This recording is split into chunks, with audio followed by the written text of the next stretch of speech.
Welcome back to What Arty Noobs for General Disturbance. Well, this battle started rather early without a countdown. I think that may have been that we loaded in very late, but anyway, you're looking at the T29, which is the Tier 7 American heavy tank. It's located on the Oyster Bay map and it's under the command of jksoler. You spotted a couple of enemy light tanks there, an AVR, and I think there was a LT432 as well. Okay, we didn't get to see the equipment either, so we don't know what he's actually carrying, but I'm sure jksoler will share that with us. This is one of 4 different heavy tanks produced by or designed by the Americans after the end of the war. They started work on this in 1944, but they only actually got to the prototypes in 1947. Each different tank had a different caliber gun. The T29 was the first one that had a 105mm as its main armament. The second one was the T30, and of course that has the 155mm gun. The third was the T32 that had the 90mm. And lastly, we have the T34 that had the 120mm main gun. And of course, it was the 120mm that went on to be used for the M103, which was the natural derivative. Now, originally, the Americans actually ordered 1,200 of these tanks to deal with the Tiger tanks. Yes, it was supposed to be the tank that would actually get rid of the Tigers on the battlefields of Europe. But of course it was so late in being produced that they never actually needed them for killing Tigers, and in the end the project was cancelled with only 8 prototypes of the T29 being built. And yes, quite a pity. Oh, now that's a major target to come up against. We took around in the tracks, but the VK took a heavy hit in that 105 for 298 hit points. Now he's got 10.37 seconds on the reload. His second shot is a little more accurate and does hit us, and he gets the round into the cupola. Oh, we've got an enemy tank behind us, a Govica. So we need to turn round. Now the turret's very strong, but it's the hull that's very weak, and I think he knows that. Yeah, we took a hit for 411. That's a big hit.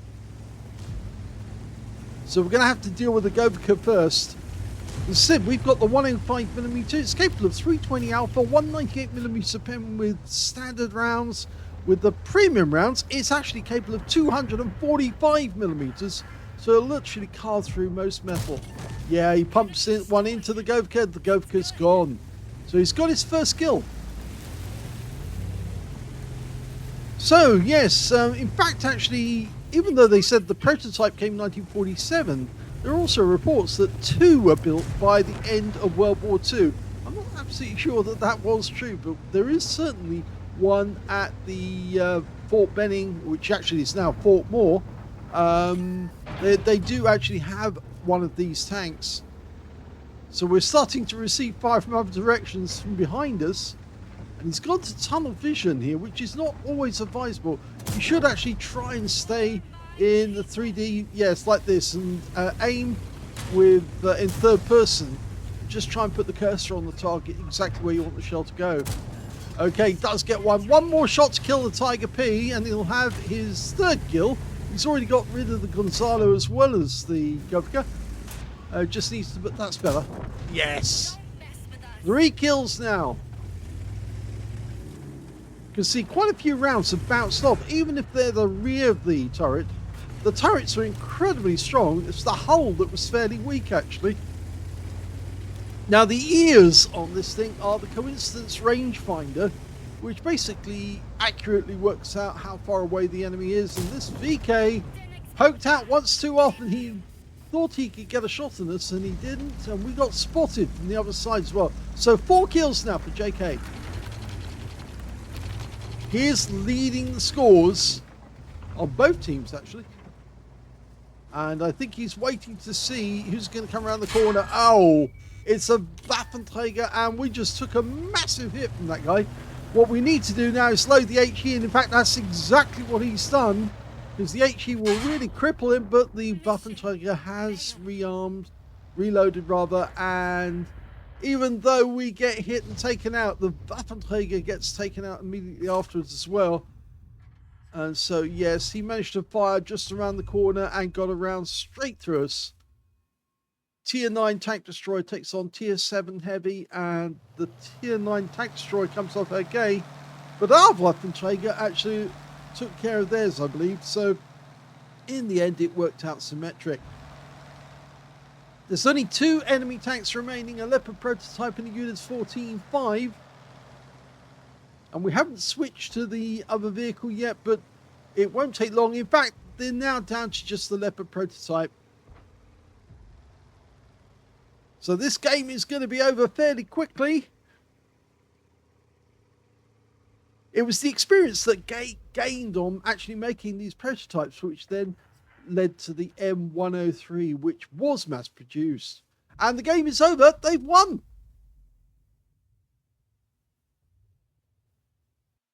Here's the end of battle stats, and that was a second-class tanker for jksoler of the AX clan in the T29. He managed to get a fighter badge for getting at least 4 kills. He did get 4 exactly. He also got a duelist for taking down 2 tanks who damaged him, as well as a 5 for effect for doing more damage to the hit points for his own vehicle. Sadly, there was no other medal because he was at the moment of getting 5 kills when that Waffenträger took care of him and he was out of the game. He did load the HE rounds in the hope that he would actually get some damage, but no, it didn't happen. His win rate was 3,079, which is Unicum, or Super Unicum standard, actually. So well done on that, but sadly, he didn't get any medals. But let's have a look. We can see the top score was the Oho on his team, who got a steel wall and 3,368 hit points of damage. Second highest was the BZ166, who got Spartan and Confederate and 3,358 hit points. And then it's the Udas 14-5 on the enemy team, got 3,191 hit points of damage. JK managed to get 1,950 hit points of damage, a sizable amount, puts him in the upper part of the table. In fact, he was beaten by only 3 members of the enemy team, 4 members of his own team, places him 8th on damage.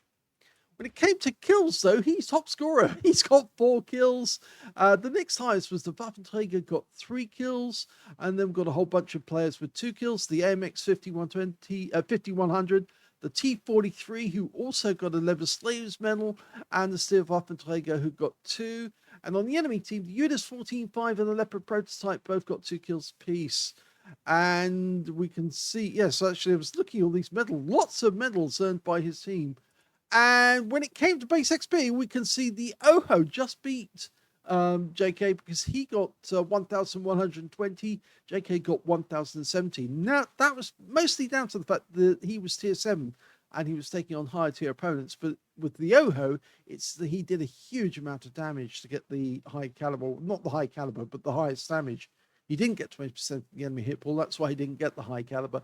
But yes, he ended up with slightly higher. I mean, it's only 50 experience points higher. But again, he got higher and JK came second. And third place goes to the BZ166. And we do have the MX 5100 getting 1,015. So 4 players managed to make it over 1,000 base. He fired only 9 rounds in the game, but he got 8 direct hits on the enemy and 8 penetrations. 1,950 hit points of damage, all of it done at close range. 9 hits received from the enemy, 4 of which penetrated, 5 non-penetrations. 1,720 hit points of damage blocked by armor. He engaged 4 enemy tanks and killed 4 enemy tanks. And he earned, on a premium count, he actually earned 49,475 credits. You'll notice, though, that he actually got a bonus for 65,000 for mission completion. And he got 250 gold. Now, I think that might be down to the fact that obviously he's got the Watt Plus. I'm not sure. He'll confirm that if that is true.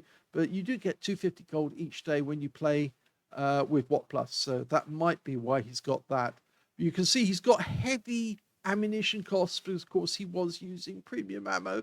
Well, it's to get the extra pen, and that's why he actually managed to dispose of those tanks fairly quickly. 3,210 experience points as well out of it, so not a bad game. It's a pity that Waffenträger turned up when it did, because yes, he wasn't going to be able to stop that guy's shell because he placed it exactly where he wanted it to go. But again, in the end, JK thought that he could beat the Waffenträger's reload and get round the corner with an HE round to finish him off. But unfortunately, it wasn't the case. So, yes, watch out on that. Sometimes you think, I've got enough time to get there and do him. No. So be cautious. Sometimes just best to angle the tank. Let the Waffenträger put himself in a position where he's very vulnerable. And the moment he's hit the angled armor and the shell bounce, then you can go after him and get him. Hope you enjoyed that brief replay. If you did, please give this video a like and thank you for watching.